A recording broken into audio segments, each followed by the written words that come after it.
Welcome, ladies and gentlemen, here today to NASCAR Thunder 2004 on the channel. Daytona road course, second road course race of the young season, and this should be a wild one here today.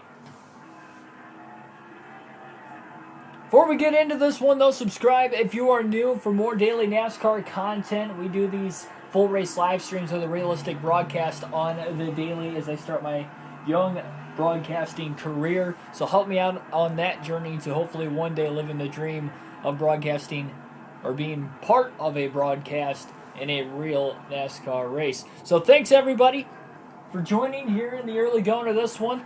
We'll take you through the starting lineup here in a couple of moments, and after that, of course, or I should say along with that, we are going to take ourselves through the major key points and stories heading into the day and recapping briefly what happened in the Pepsi 400 at Daytona yesterday. So the second day of our Daytona doubleheader, Daytona Oval. Now we're on the road course. Called 48, welcome to the stream, by the way. I see you there. And now let's hop on in. We're in the infield of the Daytona International Speedway for today's NASCAR Winston Cup race. These cars are used to running a little differently here at Daytona. This is going to be interesting. The Daytona International Speedway hosts everything you can think of in the way of racing. Cars, motorcycles, even go-karts, all of which use the infield road course from time to time.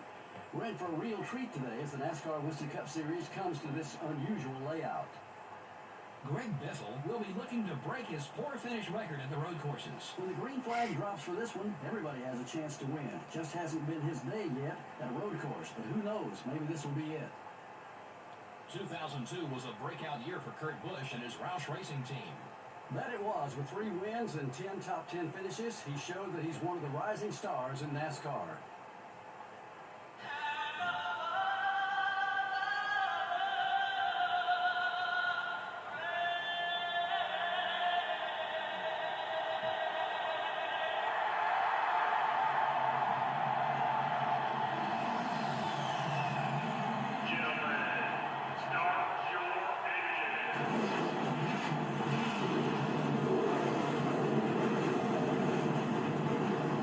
We're going to have some fireworks from the get-go in this race today. 2 rivals sitting on the front row for the 5th time this season. Sitting on the pole, it is Greg Biffle. Rival outside of him, they caused the big one getting into one another last night.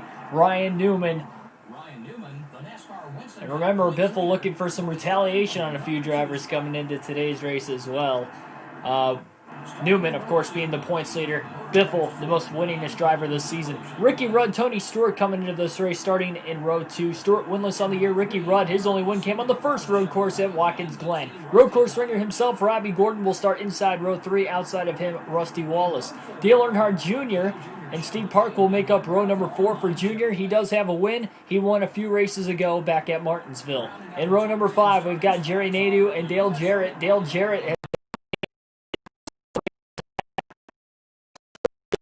the entire race. Great run for him to get into the top 6 in the point standings. Jimmy Johnson, Matt Kenseth back in row 6. In row number 7, we've got Daytona 500 winner Kevin Harvick. Outside of him, former Daytona 500 winner Bill Elliott.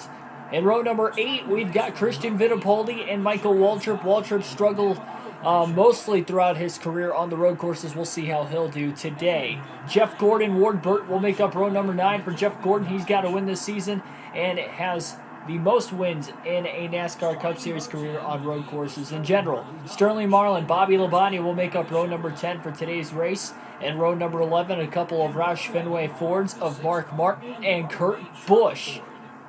For Martin, 1 win on the year, starting to get things recuperated over the last couple of races. Johnny Benson, Elliott Sadler will make up row number 12 for today's race. In row number 13, we've got Jeremy Mayfield and Hermie Sadler. And back in row number 14, we've got Ken Schrader and Joe Nemechek. And in row 15, we've got Mike Skinner, another one of Greg Biffle's rivals, coming into today's race. But outside of him, Jeff Green. Jeff Green pulled off the upset win in the Pepsi 400 last night. Kenny Wallace and Stanton Barrett will make up row number 16. Behind them in row 17, it'll be Kevin Grubb and Terry Labonte. For today's Florida 500K, row number 18 will be made up of Kevin LePage and Casey Mears, couple of rookies in that row. In row 19, we've got Brett Bodine, another rookie, back on the outside of row 19, Jamie McMurray. In row 20, starting 39th and 40th in today's race, Kyle Petty, and another one of Greg Biffle's rivals coming into the race of Jack Sprague. David Green, Jeff Burton will make up row 21. For Burton, his worst qualifying effort so far this season. And rounding out the field, Ricky Craven will be starting dead last all by himself in row number 22. So about to get going here for this one. It is going to be a lot of fun. Andrew Hollenbach, welcome to the stream as well. Biffle, 5 wins on the season, will lead the field to the green. Rival to his outside of Ryan Newman. He'll try to outbreak him into turn 1. Green flag is in the air at the Daytona road course. And already Newman tries to take a swing before they even get into the first turn. Kind of made Biffle overrun the first corner because of it. Tony Stewart to the inside as Biffle goes wide in turn 2 rather. And Tony Stewart from 3rd to 1st. Should say 4th to 1st. Ricky Rudd started in 3rd. Stewart, pretty good road course racer himself, looking for that first win of the season, trying to lead the opening lap of the race. He is in the top 3 in the point standings coming into this race as well. Ryan Newman trying to close back in on Biffle again, who will lead this first lap of the race. It is key to have good restarts here throughout the course of the day whenever we do get a caution. This car seems really loose right now. It wasn't quite like this in practice. But Tony Stewart will lead lap 1.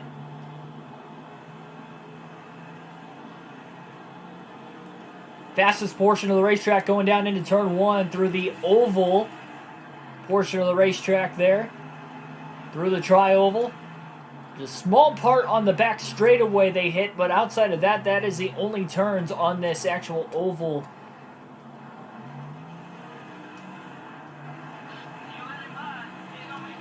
Or I should say on the oval with this road course configuration. This is not the same road course that is ran in today's, that you saw earlier this season in NASCAR, or the road course that IMSA runs in general every year for the Rolex 24. This is just a completely different configuration, strictly that the EA Sports Series had come out with. And Biffle knows he wants to get back at Ryan Newman, but that's going to be kind of tough when Newman's lined up behind him. Newman already tried to take a shot at him all by himself there before they even got into turn 1, and it costed both drivers a chance to lead the opening lap of the race and make it the opening 2 laps, because Tony Stewart with that clean air advantage starting to pull away slowly from Biffle. He's out to about 0.7 of a second lead. Biffle charged hard through turn 1. In practice, it seemed like Biffle's worst corner was turn 2, right here. That's where you saw him go wide already in this race.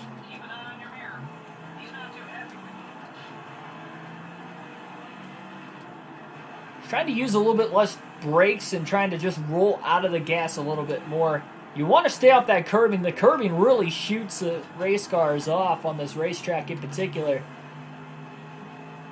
Look at these corners.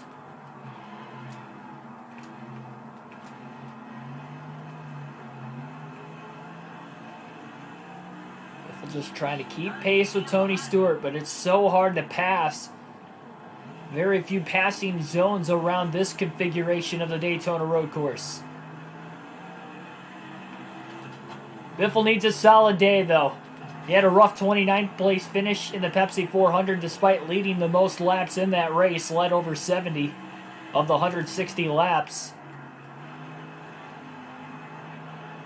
Ran out of fuel with less than 2 laps to go in the race, but was put in a situation where he had to only win on fuel mileage due to just getting back in the pack and being involved in accident after accident once there were some rivals lined up around him and kept wiping him out. And that is why Biffle has some unsettled business to deal with outside of just flat out trying to win the race today. And again, one of those drivers is Ryan Newman behind him. A recap, Jack Sprague late in the race, as well as middle of the race, wiped out Greg Biffle, bringing out a couple different cautions. Newman, of course, started the big one through the tri-oval in the Pepsi 400 last night with Greg Biffle. And Kevin LePage also turned Biffle midway through the race.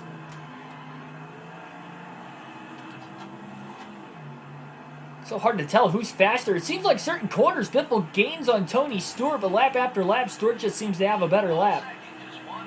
It's been consistently 0.7 of a second back since lap 2, already at lap 5, but this is a 143 lap race. This is a very, very long road course race. Now, this road course is about just over 2.1 miles in length. So although 143 laps might seem like a lot, these guys get around this racetrack in about 62 to 64 seconds on average, the leaders at least.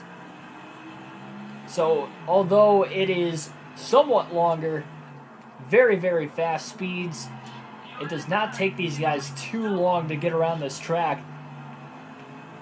Right here, through those couple sets of corners, it seems like Greg Biffle kind of closes the gap on Stewart. Now he goes a little wide. First minor mistake of the race from the 16. That was all on his own at least, and that's going to allow Ryan Newman to close back up to him now. Davion West, welcome to the stream. Yep, 21 is Ricky Rudd. Rudd's second in points coming into this race. Just lost the points lead last night, but he's still within striking distance to get that points lead back if he so chooses. And remember, Ricky Rudd won the first road course race of the season at Watkins Glen. Ryan Newman is right there, and he will move Biffle if he can get to that back bumper to try and make that pass. So Biffle needs to stay in front of him as much as he can here, not be too intimidated by the 12 car.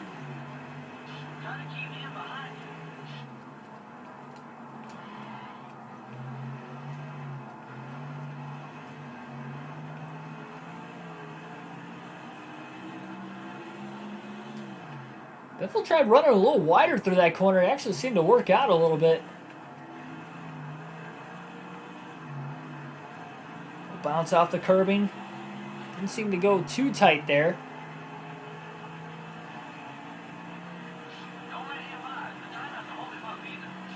Don't 1.3 back. So Tony Stewart is just starting to slowly pull away. Biffle was the third fastest car in practice, but he did have a fast enough time in qualifying. He was just able to get to the pole.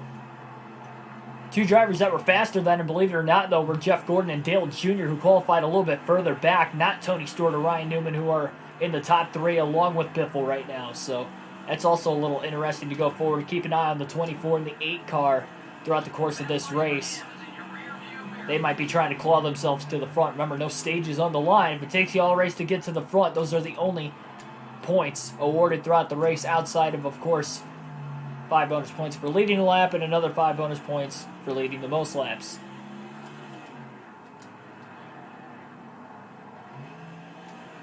So far, though, Biffle's hitting his marks. This is kind of a fun road course on this game, especially being kind of newer.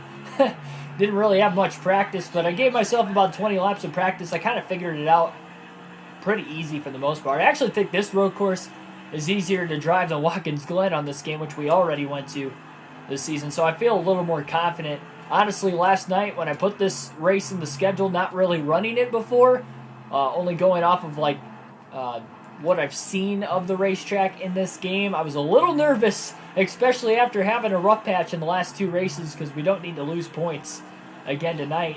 Problem is, though, for Greg Biffle, fell back to 9th in the point standings after the Pepsi 400 last night. Ryan Newman finished 6th. Pulled away a little bit more and took the points lead, and obviously Newman's running 3rd right now, so Newman trying to have a strong run in the Daytona doubleheader as well, the Daytona double, if you may. Towards the back straightaway of the racetrack, it seems like that's where Biffle seems to gain the most time on Tony Stewart. Trying to have a lower exit coming back out onto the NASCAR oval through the tri-oval as well. And we're not sure how far the tires and the fuel can be pushed at this racetrack also. We'll have to keep an eye on that. It's a little less in length than, say, the actual oval by about a little less than 4/10 of a mile. So I don't know if we can maybe go 40 laps on fuel. I'm not sure exactly how that might work out, because it was about 36 to 40 lap fuel window in the Pepsi 400.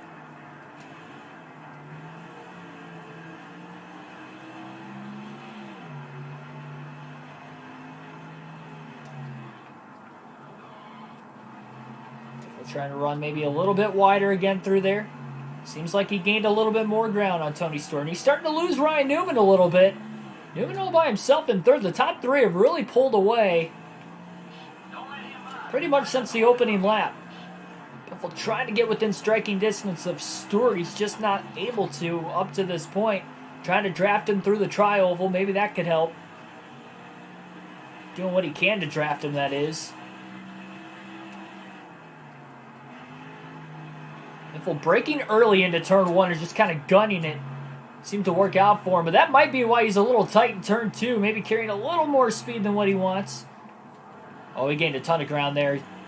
Kirby actually worked through turn three. Doesn't always work. Slid the tires a little bit there and then bounced off the curb. He might have went wide into turns 5 and 6. I'd like to see him stay back there.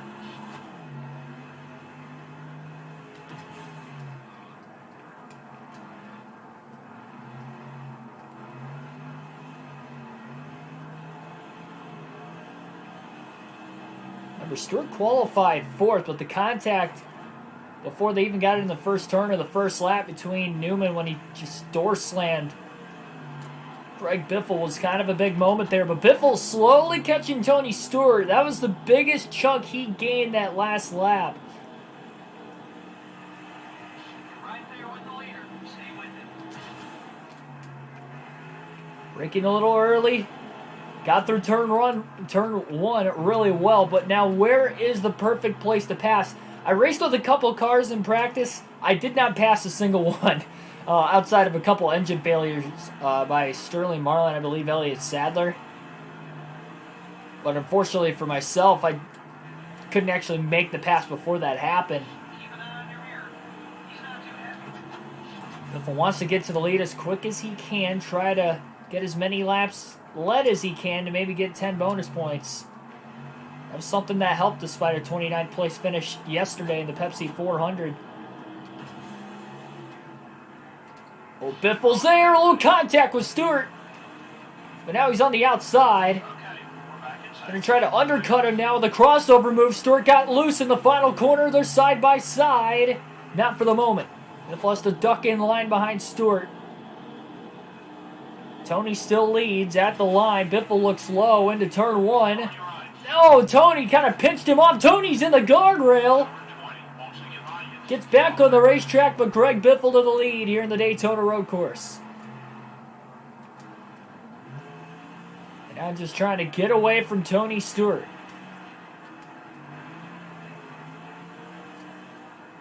Long race. Lap traffic, I'm sure, will be a factor if we get longer green flag runs.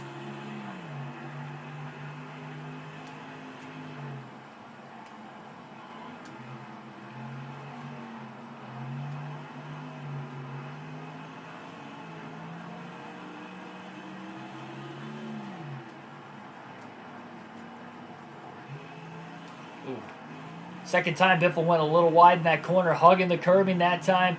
Tony might get underneath him. Not quite.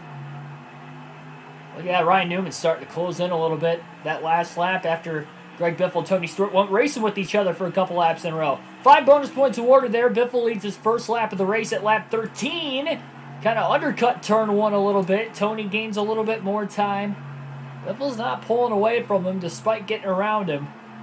Biffle's making some minor mistakes.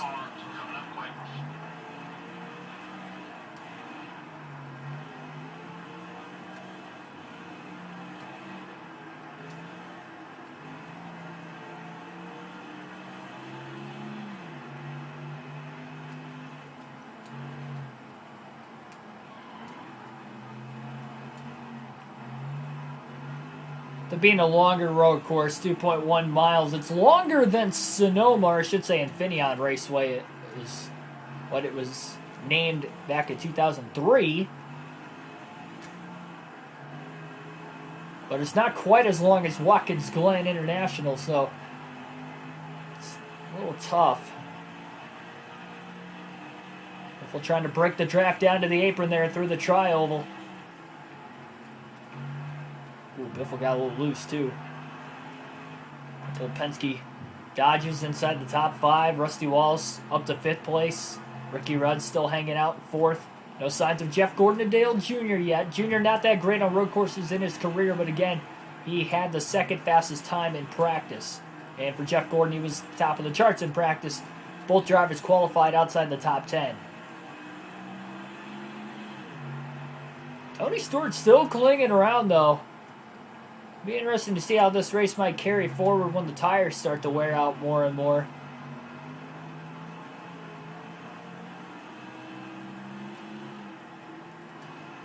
Biffle just seems to beat Tony Stewart back to the accelerator off of that turn towards the backstretch. Biffle got a little loose that time, a little shaky off the curbing. It's a little bit wider, and again trying to break the draft through the tri-oval.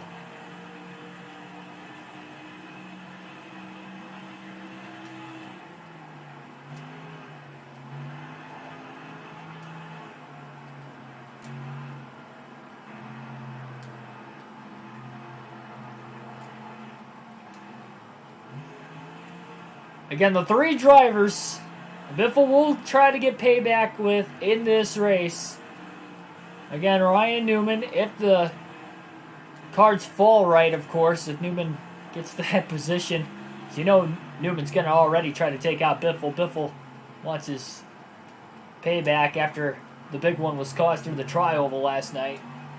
And remember, Newman wiped out Greg Biffle back at Martinsville the race before as well before Biffle eventually DNF'd in that race. But there's been a couple instances where Biffle's just been getting beat around, and I think he's just kind of had enough. There's a big slide there. Stewart definitely beat Biffle back to the gas that time. Biffle trying to do what he can to break the draft through the tri-oval. Stewart up on the banking now through the tri-oval. Biffle pulls him slightly into turn one. Biffle's so good on that end of the racetrack, backing up the corner really well. Having that track position at the start of the race definitely helped. That's something he did not have at Watkins Glen when he DNF'd 4 laps into the race. Started from the back. We did not qualify, and we had very limited practice.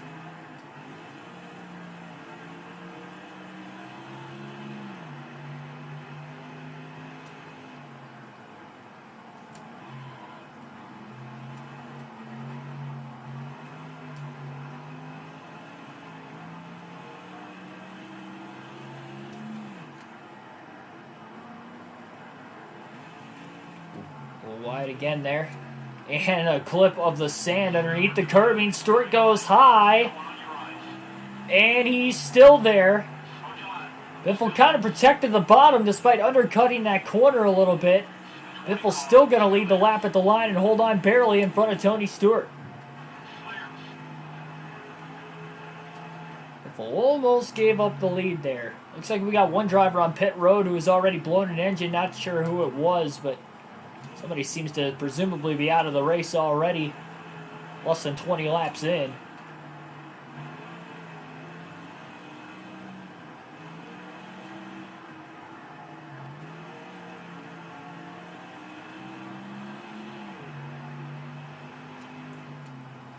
By the next NASCAR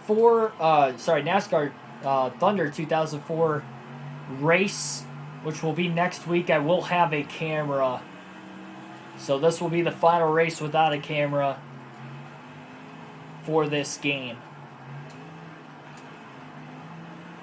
But again, next race for this series won't be coming until next week. Tomorrow, we go road course racing again. But we go to NASCAR Heat 5. Sonoma Raceway, first road course race of the season for NASCAR Heat 5 Cup Series action. Should say first road course race for NASCAR Heat 5 in the Cup Series. That season with Ryan Blaney, of course. Been a little while. We'll get back to NASCAR Heat 5 over the next few days, and we will kick things back off with the Cup Series again at Sonoma. 5 p.m. Eastern Standard Time tomorrow will be the start time for that one. So make sure you guys have that bell notification set. And subscribe again for more daily NASCAR content. Also, hit the like button down below currently. 1 like currently. 5 viewers watching. We did have 6 there for a little bit. Thanks everybody for tuning in. It's so hard to tell if Newman is closing in on Tony Stewart. Seems like some laps he's quicker than both the top 2 ahead of him. Some laps he's just not.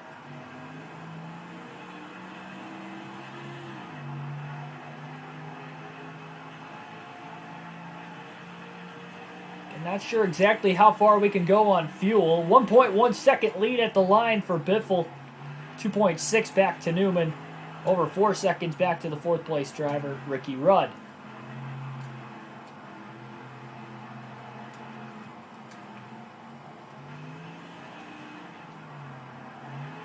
That was a ginormous bounce off the curb that time. Biffle wants redemption, trying to win that first road course race of his career. I guess this would technically be the inaugural Daytona road course race for the Cup Series. Speaking of that, this year's race there was 2020, obviously, not 2003. I guess we could start trademarking that for this season. Only race here on the road course configuration for the custom schedule season. We still come back here for one more oval race at the end of the season. I think the third to last race of the year. Run another 400-mile night race. So that could jar some late season drama, perhaps, if it's a close points battle at the end of the year. Biffle does lead the Rookie of the Year standings, sitting 9th in points right now. Quite a ways ahead of Jamie McMurray, who was in second. McMurray sitting just outside the top 20 in points. I believe 22nd coming into this race. Race number 12, we're at that point, slowly starting to figure out who the championship contenders could be and will be. I'm sure all the drivers in the top 5 are definitely going to be in the top 10 by the end of the year. Looking at who they are and how well they've run in the early going of the season, as long as they don't fall off the face of the earth. We're already a third of the way through the season after this race is complete today. Biffle slowly start to pull away from Tony Stewart. 20 laps complete at the start-finish line. Remember, Stewart led the first 11 laps of the race. Biffle almost got the wall off of turn 1. That was a close call. Again, got to take care of that car. Again, somewhat longer road course. It's going to be a little bit before lap traffic will be a factor. Remember, Kevin LePage, Jack Sprague, there will be revenge that Biffle will catch them, and there's a good chance that they are going to be towards the back of the pack, as long as, obviously, they don't DNF beforehand. Again, we have one driver out of the race. So there will be, I can almost guarantee, there will be cautions at some point in time. Not sure when. And I usually like the race clean, but after the last 2 races, it was kind of ridiculous and costed Biffle, who led the most laps in the last 2 races, to have finishes outside the top 25 in both of them. So that was not ideal for the 16 team. So between that, just trying to make sure they get a good finish today is definitely going to be on the horizon. Pulled away from Ryan Newman back in third. He's 3.3 seconds off the lead. Tony Stewart's still only 1.7 back at the line. So although Biffle's pulled away slightly, it's not by much. He ran a little wide there in turn 2.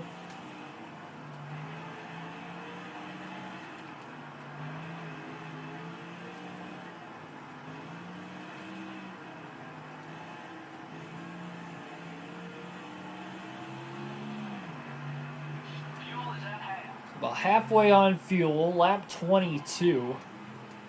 Kyle Button, welcome to the stream.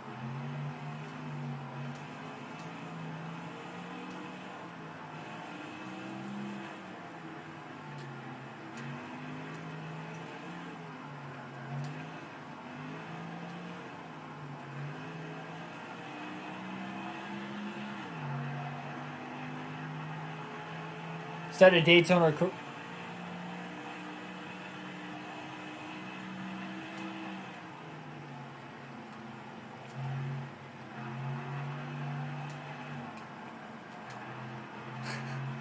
Looks like a golf course, not a racetrack. It does look like a golf course with the way the sand traps are on here.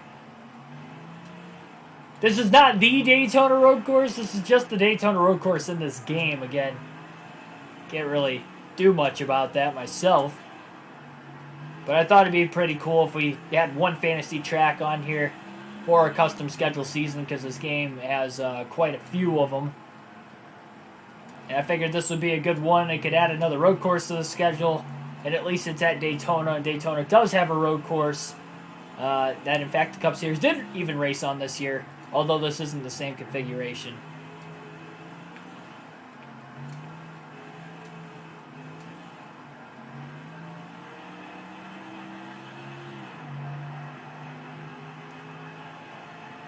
Alternate through the different camera angles for the first time in the race today here. Early going of the race. Oh, a little wide in turn one.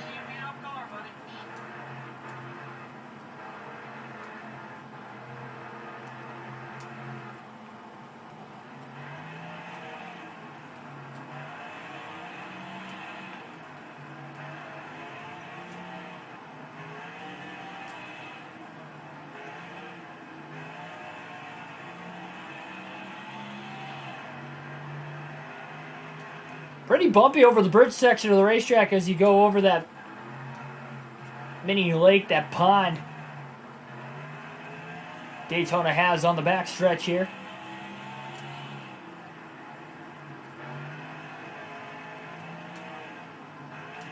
Very windy road course despite how fast this road course is. Not a whole lot of elevation changes either.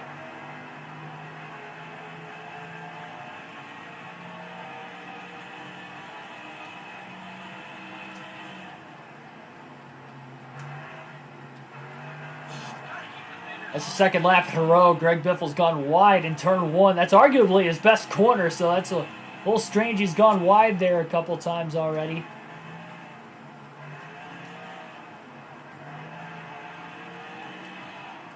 Allows Tony Stewart to close the gap slightly.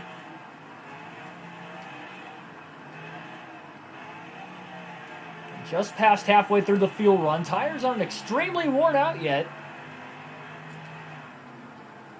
High braking zone towards the back straightaway on the oval. It's the back straightaway almost going into turn 3 on the oval portion of the Daytona International Speedway.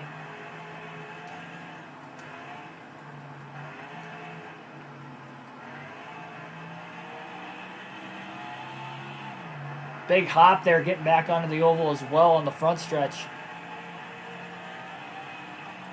Just over 9 gallons of gas still left in this number 16 car out in front of the field. Third lap in a row now he has overran turn 1. Definitely going to have to take care of that car. Tony Stewart starting to close the gap slightly. Third consecutive lap, too, with Greg Biffle making that same mistake in turn 1. That was a big bounce off the curb there in turn 3 as well.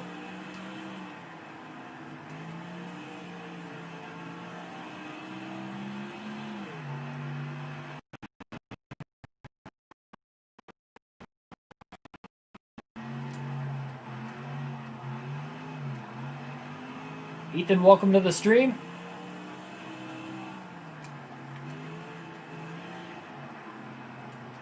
A little wide. Tires slowly starting to go away. And again, Stewart is slowly reeling that gap back to the 16 of Biffle.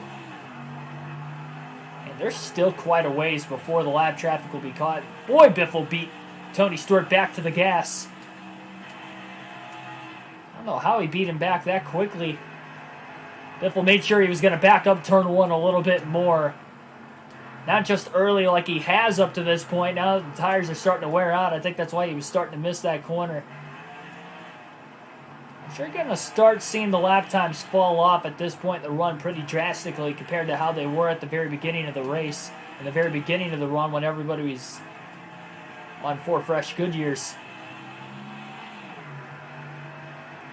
Ryan Newman closing that gap once again on Tony Stewart.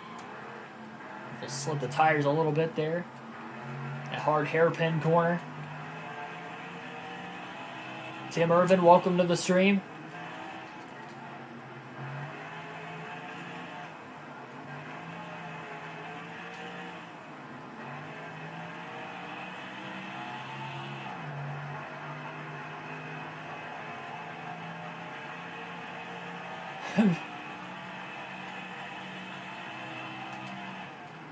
So there, 1 gallon of gas wasted in about 3 laps around this racetrack. 22 gallons total in this race car. Sorry, 26, 22 on the super speedways. That is at this road course. Another reason why we might be able to go a little bit longer on fuel with the road course versus the actual oval.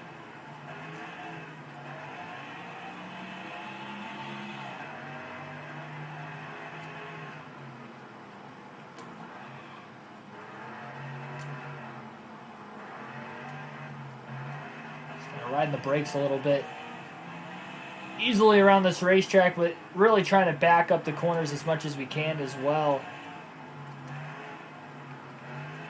That's what's causing the car to get a little loose at times, but we're not really locking the brakes up a whole lot either. King, welcome to the stream. 10 people currently watching. 3.5 second lead. Greg Biffle over Tony Stewart. Almost to lap 30 in the Daytona road course. For anybody new watching right now, we do these full race live streams on the daily with the realistic broadcast as I start my young broadcasting career. So hit that subscribe button down below. Hit the like button if you're enjoying the race, the commentary, the video in general so far up to this point. It's been a pretty calm race for the most part, but we know Biffle has, again, what we mentioned at the top of the race, as well as very briefly throughout the course, 3 rivals he needs to get back at in this race today for dumping him, and sometimes multiple occasions at Daytona in the last race, or even Martinsville for Ryan Newman's sake. Would be Ryan Newman, Jack Sprague, and Kevin LePage. Biffle, of course, finished 29th at Daytona, kind of got roughed up quite a bit. Had a pretty damaged race car, was forced to try and win the race on fuel mileage, and that did not work out to his best bet there.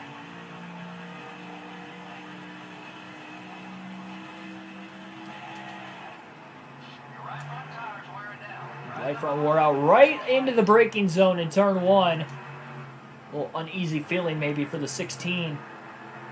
The tires are just starting to wear out pretty significantly here.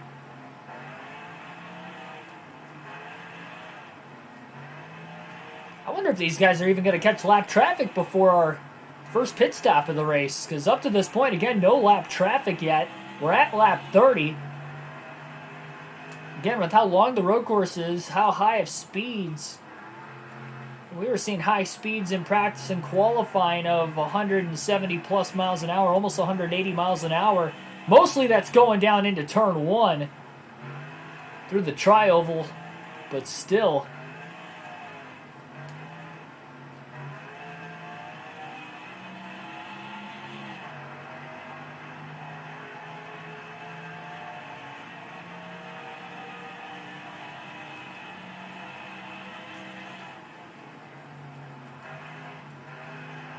Oh man, another incident there where Greg Biffle overruns turn 1. A little more damage to that right front. We've seen that over the course of the run. He's not able to back that corner up as well as he was through the first 20 laps of the race. Probably been the trickiest corner up to this point since the tires have gotten worn out. Remember, before that it was pretty much turn 2.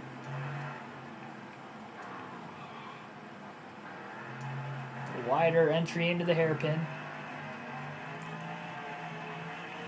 Yeah, I think well, Jimmy Johnson has ran the Rolex 24, and I can vividly remember him running. I couldn't recall what team it was, but it would have been the prototype class in the 99. It was like a red car for a couple years. I don't know what team that was. I was younger, and I don't really know too much of IMSA, but I don't really, the only IMSA race I watch is Rolex 24. That's mainly because there's usually a couple NASCAR guys in there every year. But yeah, between that, Chase Elliott, possibly being on the same team from what it looks like, be pretty cool. Elliott, I'd love to see how Elliott does in those sports cars around that track in that particular race against a lot of the best road course racers in the world. And you got guys from all sorts of series all over the world racing in that particular race. It's kind of like the all-star race of sports car races.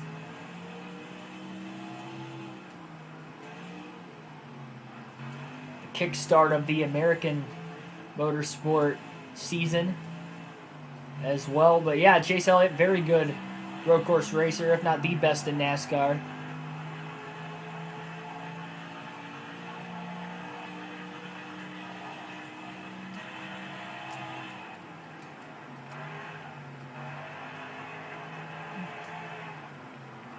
Yeah, thanks, King. I'm hoping one day too, and that's why I need your guys' help. But obviously, you've helped me out a ton up to this point. That's why I appreciate it so much. Hey, I mean, you got to figure out this one. How much longer is Mike Joy going to be at Fox? I mean, I hope he's there for a while more. I haven't heard anything about him wanting to retire. He still loves his job so much from like interviews I've seen over the last couple of years that he doesn't really have a plan to retire anytime soon. I think it'll be, honestly, kind of like that situation, I guess, that you kind of see with, I know it's, you know, sad and it's more recent, but, I mean, look at Alex Trebek, for instance, with Jeopardy. I mean, he loved his job, and he never stopped doing it. He literally, you know, died while doing his job. He didn't want to stop. It was the one thing he loved so much. I think you're going to see that a lot with Mike Joy as well in the NASCAR realms for Fox Sports. And now we have a caution, I believe, for debris on the 16. So lap 34, first caution of the race. So race back to the caution flag. The debris was laid going into turn 1. I believe it was the right front off of Biffle's car.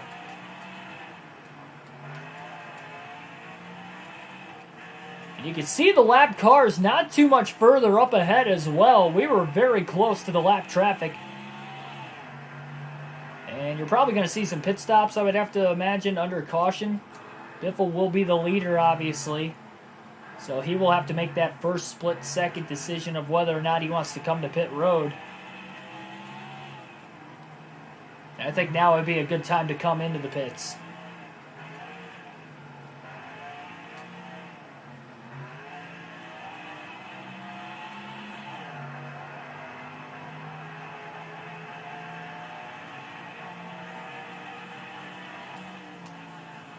So caution is out. First time today, once again.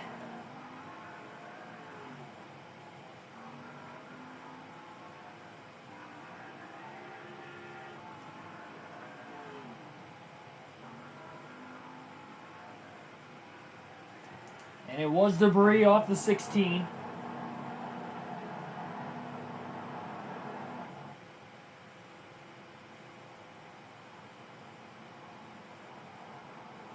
Yeah, I hope Jimmy does the Indy 500 too. Oh, I wasn't even paying attention there. I don't think anybody else hit pit road. Maybe Tony Stewart. And we got Ryan Newman all of a sudden right on the back bumper of Greg Biffle in turn 1. Biffle trying to hold him off. Newman is there. Oh, and he just throws Biffle into the wall. Tony Stewart. Ryan Newman rather just completely dumped Biffle, no caution. He absolutely just destroyed the 16 car right into the entrance of the turn 2. Kind of that short shoot between turns 2 and turns 3. And that just adds insult to injury for the 16 car.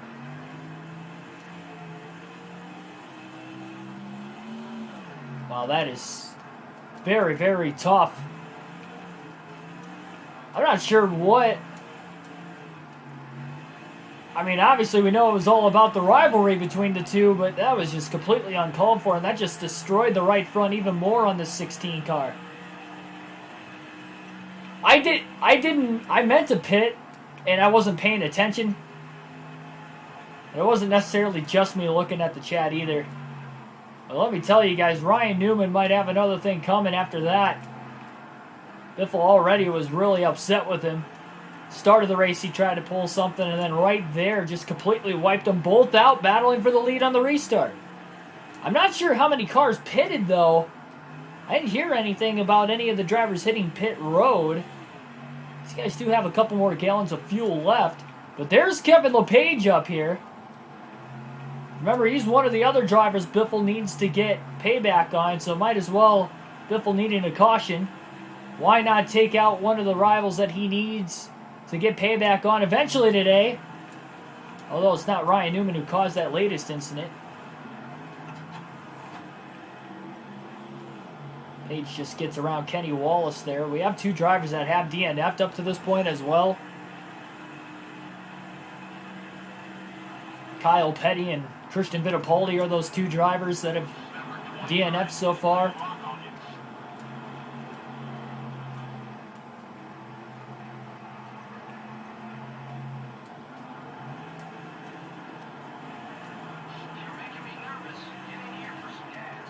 Oh, man! Pretty significant contact there. It's so hard to pass on this road course. Biffle was trying to get around Kenny Wallace. And now trying to get away from him, too. After that contact. And now he has caught Kevin LePage.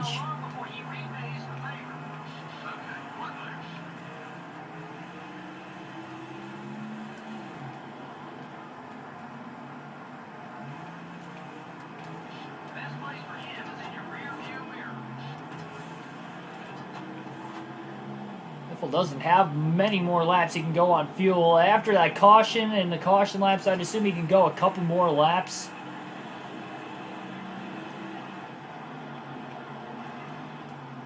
A little wide in turn one again there. Biffle struggling with the handling on these older tires. Can't believe I missed pit road. I wasn't even paying attention. I didn't even see an option for it. That's how much I wasn't paying attention. Under caution. We're trying to get to Kevin LePage. So hard to pass on this track, too.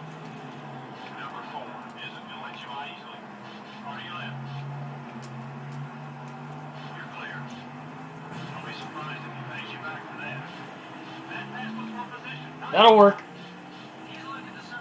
Mike Skinner, an innocent bystander in that incident. Oh, Biffle wide off of that exit, going on to the oval portion of the racetrack again. Michael Turner, welcome to the stream.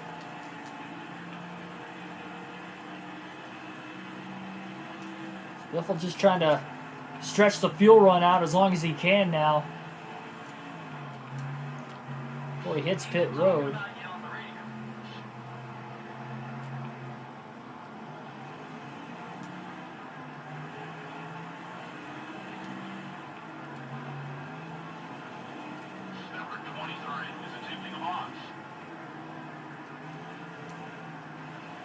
Well, there's already payback to Kevin LePage. Just two more drivers, I guess, now to get payback on, and that would be Jack Sprague and, of course, Ryan Newman, who dumped Biffle, putting him back in this position on the latest restart. And Kenny Wallace tries to take a swing now at Biffle. Biffle kind of had that one coming, though. He made contact with Kenny Wallace on accident, trying to get around him for position a couple laps ago, and that was what that retaliation was for from Kenny Wallace. Race has just gotten ugly all of a sudden. Very long road course, so Biffle doesn't have to worry about going a lap down, pitting under green flag conditions.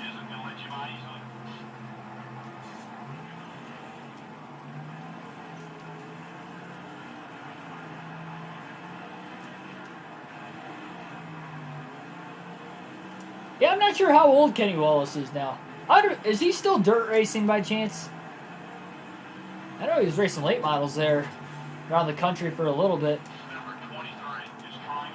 If we're going to be able to outbrake Kenny Wallace big time there going into that corner. The hairpin towards the back straightaway. That was a pass 4 position.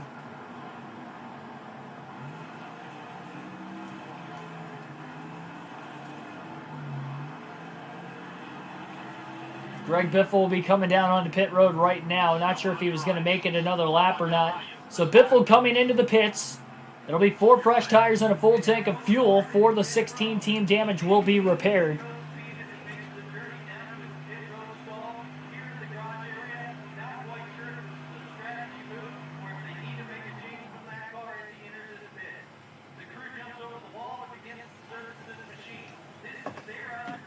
So again, they need to make it a quick pit stop here. 1 caution up to this point, 4 debris off the 16 team. And again, that was at lap 34.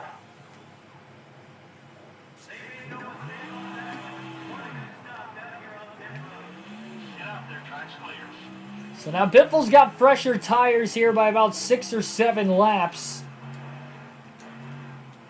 It seems to me that everybody pitted under that last caution. Another reason why it was maybe hard for Biffle to try to gain any sort of ground or track position. Just kind of got to run his own race at this point. It's going to put him behind the 8 ball for now.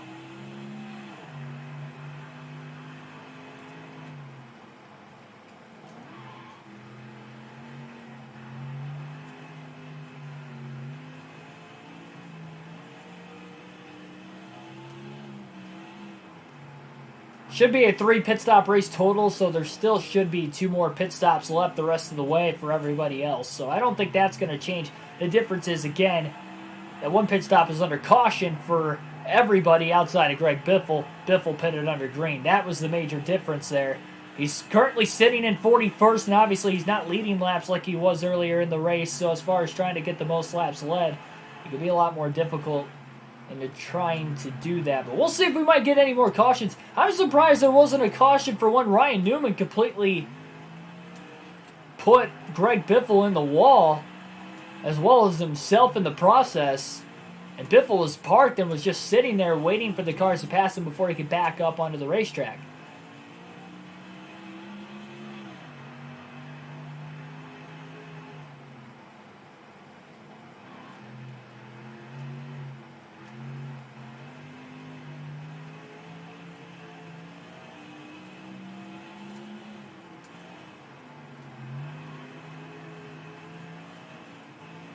Not sure how sensitive it might be with this game and cautions on the road courses as well. As we know in real life when it comes to road course racing, unless it's a significant enough of a accident that the track is kind of partially blocked, or, you know, if a car stalls out in the instance of a wreck. Biffle overran turn 1 again. We've seen that at times today. That is a very treacherous corner all of a sudden. Again, I was thinking turn 2 was the most treacherous corner on this track for the 16 car, but I think it's slowly starting to turn into turn 1. He hits his marks there, he gains more time than anybody else, but if he can't, a slight little mistake, pretty hard hit into the wall, and trying to make up for that mistake.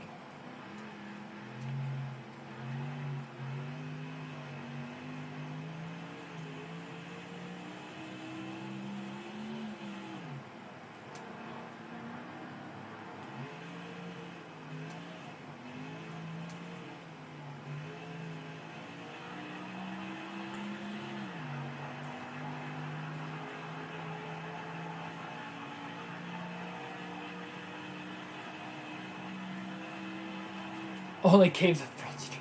Yeah, that's like the only banking on the track. Well, I mean, there's a slight bit of banking like in this corner.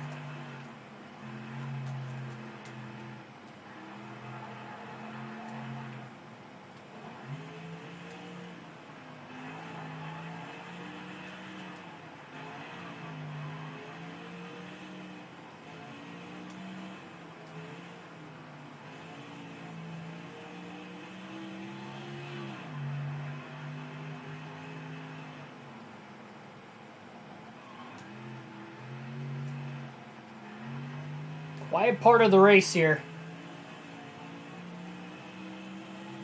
It's lap 47. I mean, we have less than 100 laps to go all of a sudden. How is Biffle going to gain this much time back if we don't get another caution today? I mean, the thing is, though, if he catches Dak Sprague or Ryan Newman, there will be a caution. Again, Newman already wiped him out once today. caused the big one with him at Daytona and also wiped him out, bringing out a caution on a restart at Martinsville. So he's definitely getting payback on Newman next time he sees him. And Jack Sprague took him out twice in the last race. And now we have some of the leaders hitting pit road all of a sudden. I think that window could be open to make it on one more stop the rest of the way. So I believe that's why you might be seeing some cars hitting pit road here. Tells you just how outside the window Biffle is. Being able to make it on one more stop, I believe. He's not too far outside the window. Maybe make it to lap 86 before he has to pit again. Then would likely have to pit, if I had to guess, at lap 129. So I guess he's about 14 laps out the window.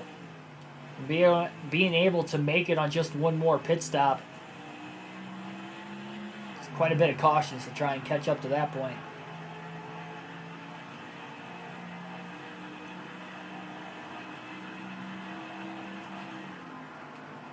Keep an eye on your mirror. He's not too happy with you.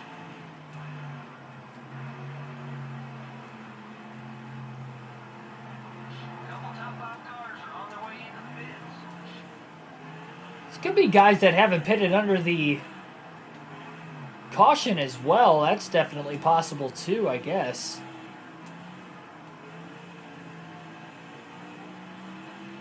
I guess it was kind of hard to tell exactly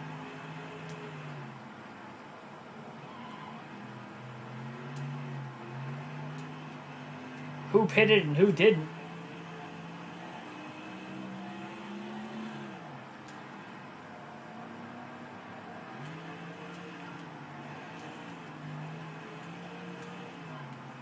Oh boy, Biffle out of the gas for a while there and still got in the wall. Coming back onto the oval portion of the racetrack. It's going to cost him a little bit of time here getting up to speed on the highest speed portion of the track. And Jack Sprague is the next car ahead of him. Currently at lap 50.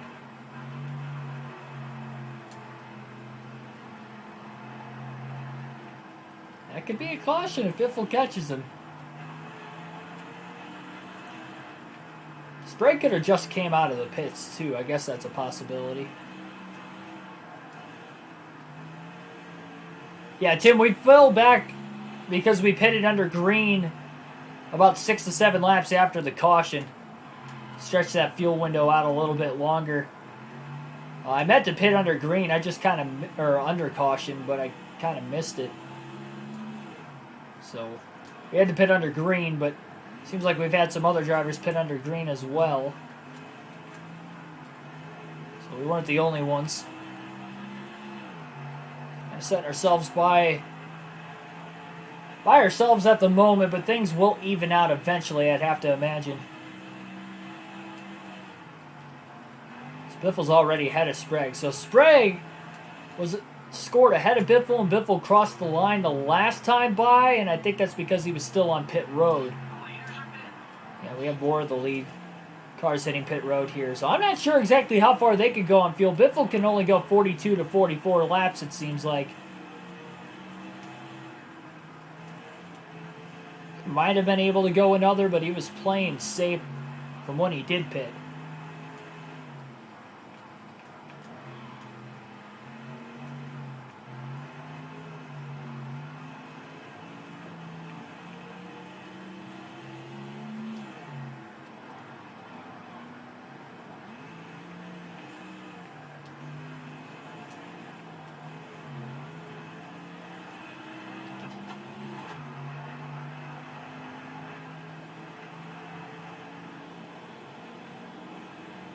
Trying to get in the draft of Hermie Sadler through the tri-oval, trying to gain as much time as he can. Backing up turn 1. That was Biffle's best corner when he was hitting him perfectly. You could see him gain a decent amount of time there on Hermie. And he needs to get around him quick. He's not sure exactly how far behind the leaders he is. Bounces off the curb. Oh, man, contact. So hard to pass here. Part of why you've seen very little passing. High braking zone into the hairpin. That seems to be one of the corners, and Hermie Sadler ran really wide. Biffle cuts underneath him. Trying to get around him here. And he will, barely. He barely clears him, but he will get around him.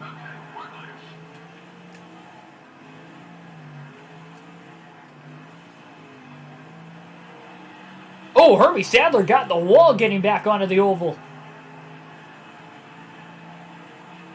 Some pretty significant contact there, too.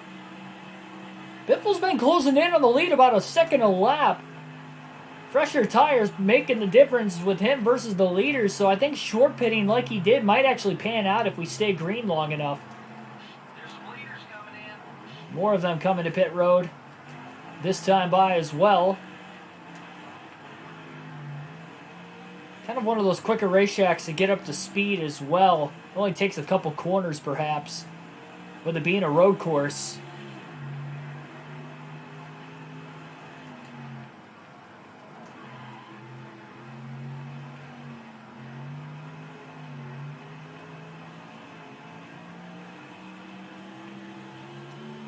Yeah, that's one thing with this game I've noticed versus NASCAR Heat. I feel like it's a lot harder for me to actually know when I hit one of my fastest laps of the race. Because I guess it says it at the bottom, but your crew chief doesn't really notify you like they do on NASCAR Heat.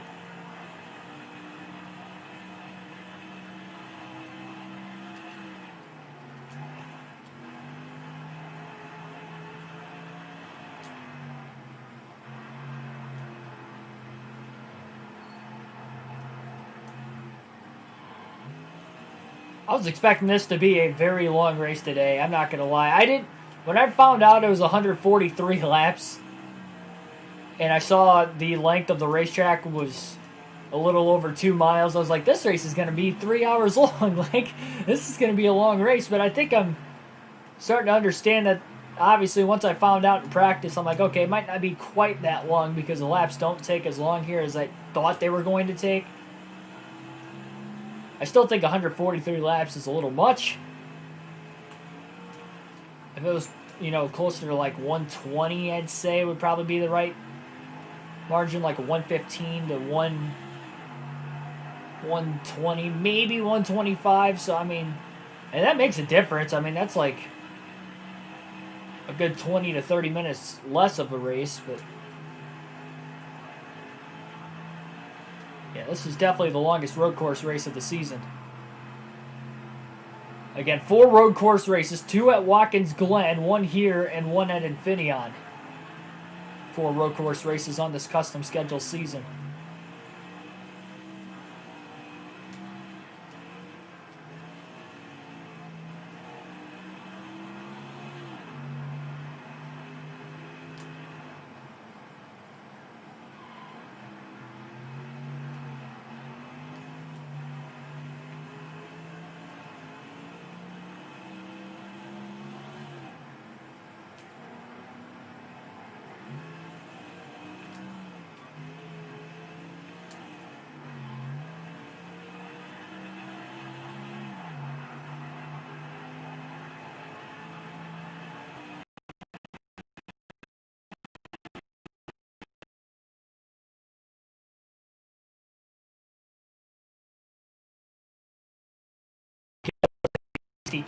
uh, 63.7. That was my qualifying lap. I think that's how I got to the pole because I wasn't that fast in practice, or at least didn't click along that fast of a lap. I'm not sure how I did it, to be completely honest. I never hit a single curb on that second qualifying lap and just kind of hit my marks perfectly all the way around the track. Let me get the pole because I think I was 5th on the first lap. It's a lot harder to pick up time on the second lap on a road course. But I was able to do it because I just flat out ran an absolutely perfect lap. And it's the fastest lap I've ran. I haven't ran that fast of a lap in the race.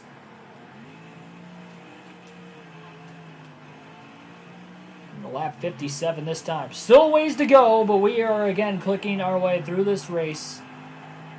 Little by little.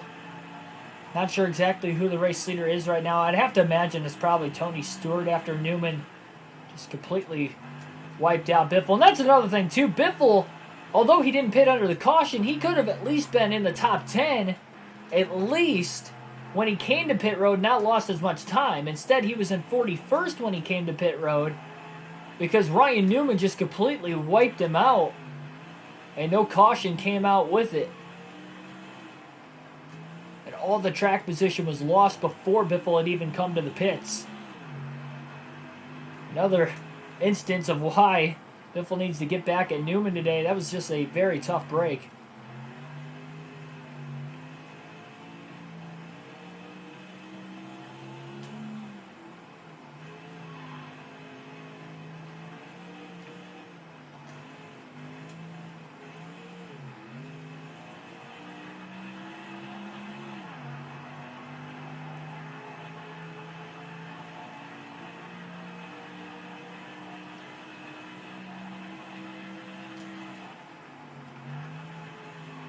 Really good through turn one again there.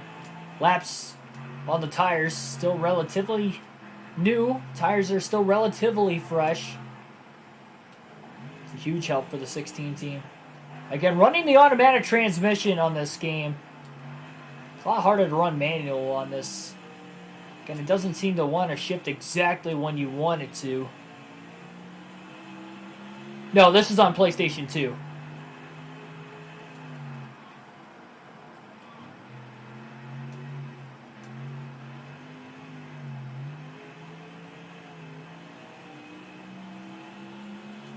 Yeah, this game is really old. 2003, well before the PS4.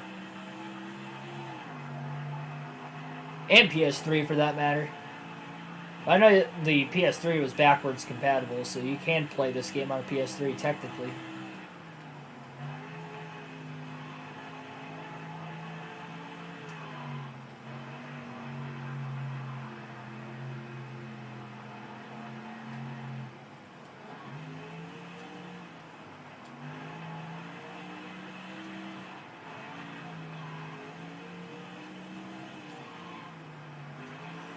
Hard on the brakes through those couple corners there for Biffle.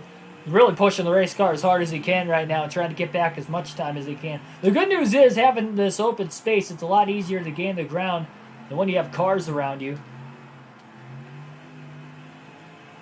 It's more passing you have to do, the lot slower you're going to be lap time wise. And obviously, again, with it being so hard to pass here, you almost kind of got to sit behind a car for at least a certain amount of corners before you're able to really make that pass.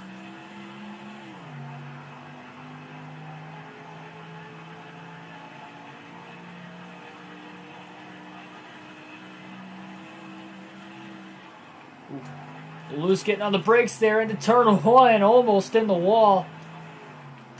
Had to get on the brakes there on the exit of turn one just to keep it from getting into the wall.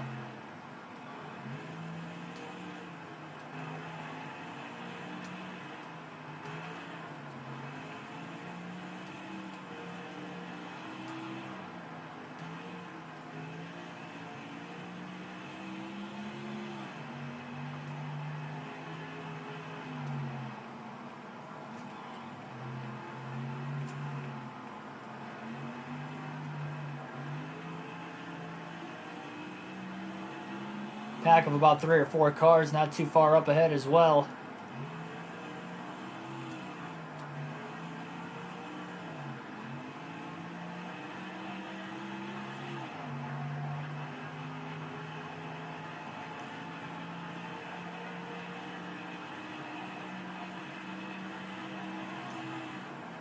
I'd like to run the manual transmission. I think it'd be a little bit easier on me.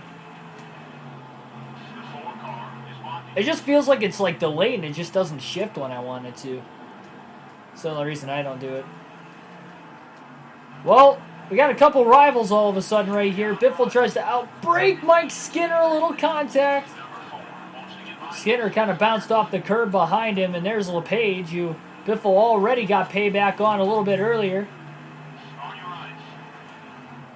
Biffle going to try to outbrake him into the hairpin, and he will. Luckily, he got around LePage pretty easily there. Biffle trying to make quick work of the lap traffic.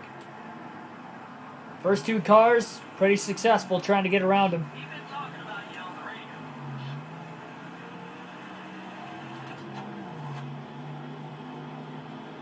Diamond Jeff, welcome to the stream. Down to the apron through the tri-oval here. Going to get around Jeremy Mayfield. Trying to outbreak Kenny Wallace in turn 1. Wallace tried to pinch Biffle. Biffle gets through.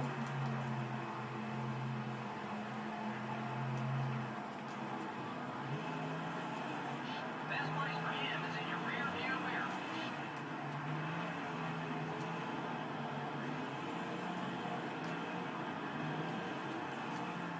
Biffle all of a sudden is stuck behind Kevin Grubb.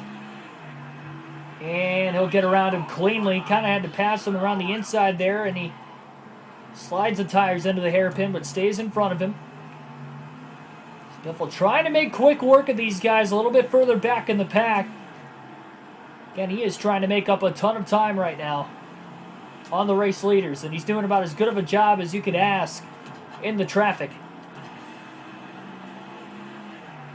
Looks underneath Kenny Walls. Went all the way down to the apron here. See him stay back there. That's another rear view mirror. Another pass. And he was able to back up turn 1 still. He cleared him in plenty of time.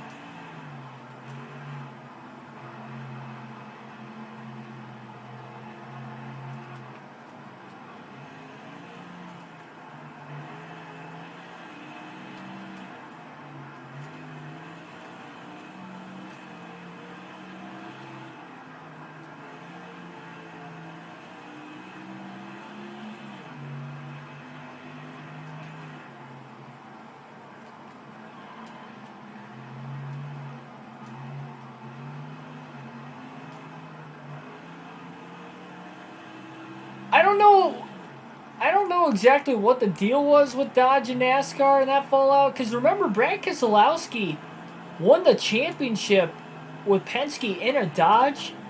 And then Penske announced that they were going to Ford the following season. Well, they announced they were going to Ford before Keselowski won the championship. And then it just coincidentally, ended up being that Keselowski won the championship.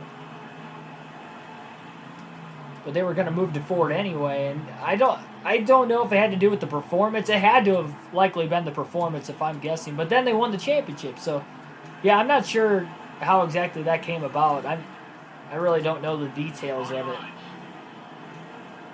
Bonnie trying to pass Casey Mears here. That's a good opportunity for Biffle to try and slide through, but he kind of pushed right into Casey Mears. On the outside into the hairpin, that's not where Biffle wanted to be. Mears giving him a lot of room, though, and Biffle beats him back to the gas up there.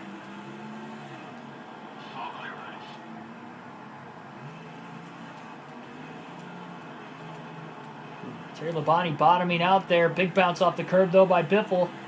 Biffle tried to make his move. And he's underneath Terry now.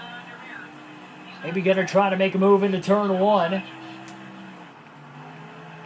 Higher braking zone. Wow, he really cut that corner about as perfectly as he could. He came close to that inside wall, that pit wall.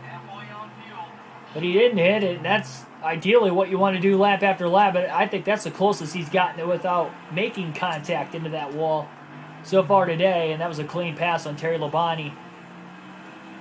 Probably one of the more treacherous corners around this track.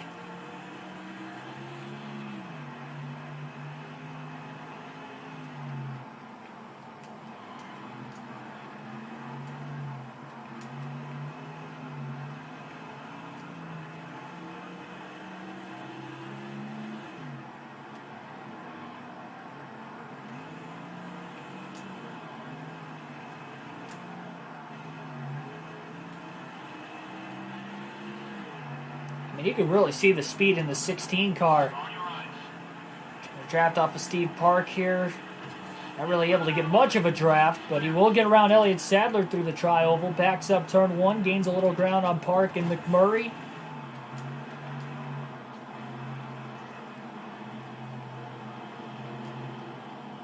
Number 42 is going to make it hard for you to get around him.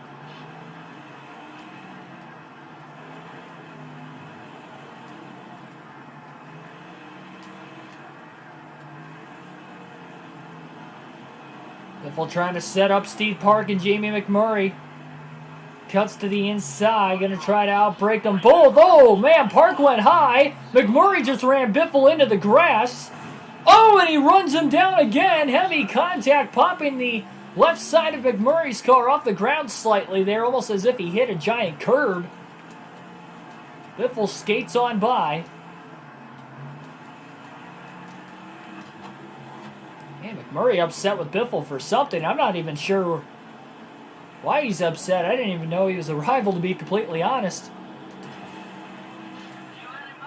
Ooh, Joe Nemechek pinched Biffle off there. Biffle tried to keep it off of him, but he couldn't.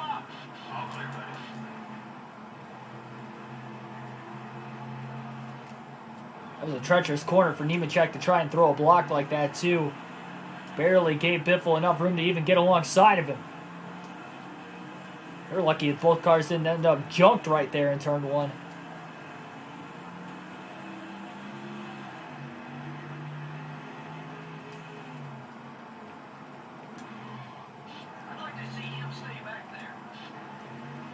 Trying to get around his teammate now. Mark Martin, he closed in a ton there through the hairpin, but he wasn't able to really make a move on him. Oh, Biffle runs wide. Whatever ground he gained in the hairpin, he lost that and then some to Martin. Kind of got back onto the oval pretty nicely, though, and back in the draft of Martin, so I guess he beat him back to the gas there. And he'll gain that time right back to the tri-oval in the draft. Ooh, a little kiss off the wall. Back up into Martin. Further up through the pack here, they are definitely racing a little bit more aggressively.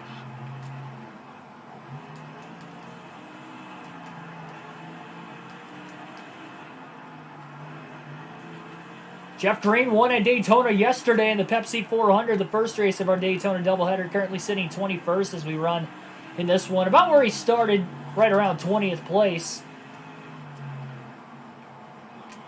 Fun to get on the brakes hard there as Green was just kind of hugging that inside line through the hairpin. And these guys throwing a lot more desperate blocks. Biffle trying to make a move there under the curbing. Wow, what a move on Jeff Green. I did not think that was one of the passing lanes around the track, but he got around him. There's Tony Stewart now coming to pit road after losing some track position here. So Stewart decided to bail out of the racetrack and come to the pits just before lap 70.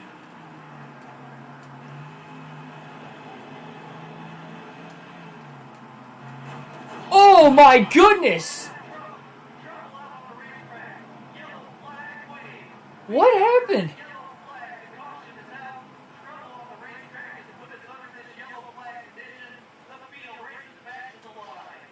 This is the kind of finish the fans love to see. Wow, you know, you're right. That was an incredible finish to an even more incredible race. This NASCAR Winston Cup Series is so exciting to watch. I didn't even hit the wall. He'll only get bonus points instead of a victory. He led the most laps in this one. Unbelievable. It just goes to show that in this NASCAR Winston Cup Series, the guy with the dominant car doesn't always win. We hope you enjoyed today's race as much as we enjoyed bringing it to you. Until next time, this is Joe Moore and Barney Hall signing off.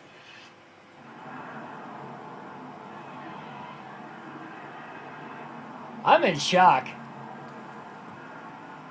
I know that wasn't a very realistic call, but I think the game glitched on me.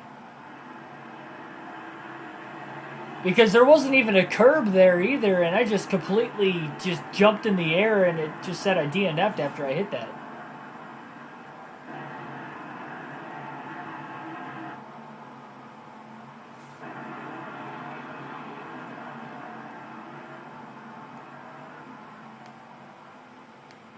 I'm looking at this, waiting for a replay of the incident.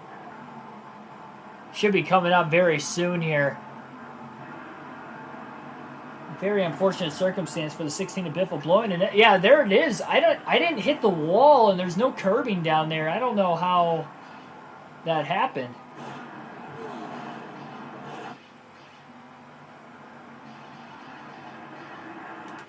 Right about the halfway point in the race, unfortunately.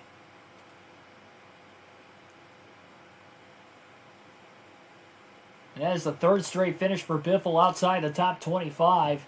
And Jeff Green, for the second straight race, will get a win, a second career victory, and he pulls off the sweep in the Daytona doubleheader. How about that? course, it randomizes the finishing order a little bit, which is why, because you saw he was running about 20th there. 2 cautions for 8 laps. 13 lead changes.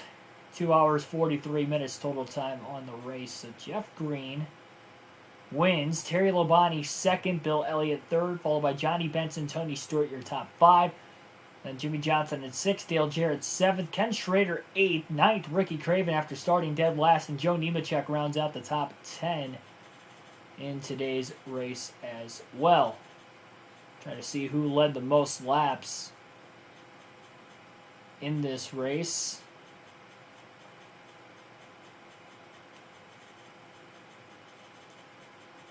So Greg Biffle leads the most laps with just 26 laps led. So 10 bonus points there for him. Next closest was Jeff Green, who won the race with 24. So by 2 laps, Biffle gets that award there. And we had 39 drivers finish on the lead lap. Only DNFs: Kurt Busch, Greg Biffle, Christian Fittipaldi, and Kyle Petty. So a game glitch has just caused Greg Biffle to DNF at the Daytona road course. About halfway through the race while running just inside the top 20. Put back in that position on varying pit strategy. That's so unfortunate. It was not my personal wrongdoing, unfortunately. There were about 75 laps to go at the time. So again, about halfway, all things considered.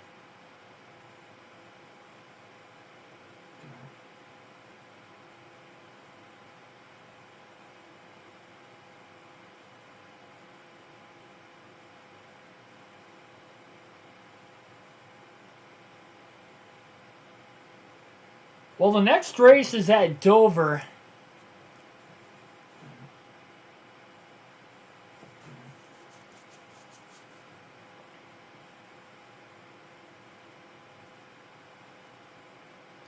I believe we're going to have another stream tonight because that DNF only happened about halfway through the race, but I think it's going to be NASCAR Heat 5, and I think it's going to be likely a truck race. Unless I have the... Well, we'll take a look at the point standings here for a second. Jeff Green, second consecutive victory. Tony Stewart will take over the points lead now ahead of Ryan Newman by 41 points. Stewart jumps from 3rd to 1st in the standing, dropping Newman to 2nd, who was the points leader going in again. And Ricky Rudd falls from 2nd to 3rd in the point standings. Followed by Dale Jr. and Kevin Harvick, your top 5. And Dale Jarrett, again, the top 6, all within a race of each other. And how about Jeff Green? Back-to-back wins, and that all of a sudden has moved him inside the top 10 of the point standings. He sits 7th. Greg Biffle came in 9th with that 41st place run in a DNF. That drops him to 13th, 344 back in the standings, 12 races in, so a third of the way through. The only other way I would do another stream on this is if I have the All-Star race unlocked. But if I don't have it unlocked, we'll just wait to do the All-Star race because we're 12 races in. That would be a good point. Again, the All-Star race is not on this actual custom schedule season. I'd have to do it on like the Race Now mode. So let me check real quick. See if I have it unlocked. I need to figure out how to unlock it too. I don't even know.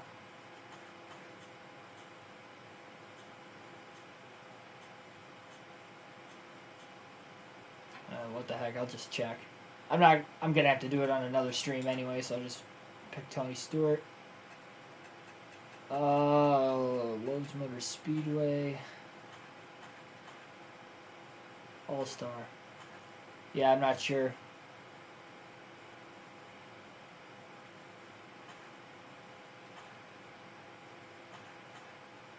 I'm not sure how to unlock it. I'll figure it out eventually. Yeah, so I guess we'll do a truck series race on NASCAR Heat 5. So, truck series, NASCAR Heat 5, I guess that's coming up tonight. I'm sorry for that. I don't know what happened. The game glitched on me randomly, and I curb hopped it. I'll have to rewatch that portion of the stream and see what happened. And sorry for not calling it realistically, too, like I tried to do throughout the course of the race. But the game glitched, and that was really weird how that happened. Yeah. All right, well, terrible run for Greg Biffle. He's now DNF'd in 2 of the last 3 races. And again, outside the top 25 in a finish in the last 3, that bumps him down to 13th in points. Still 2/3 of the season yet to go, despite being 344 points back. He's going to need to really start clicking off some wins here soon. Can't wait too long in the season. Remember, there are no playoffs back in 2003. So it's all on consistency from the start of the season to the end with the full season championship. So that is going to do it here for this one. Subscribe for more daily NASCAR content. Hit the like button down below if you enjoyed the race, the commentary, the video in general. Another realistic broadcast of the full race live stream coming up here soon. And I guess we'll get started here in about a half hour or less. So stay tuned for that one. Thanks, everybody, and I'll see you in a little bit.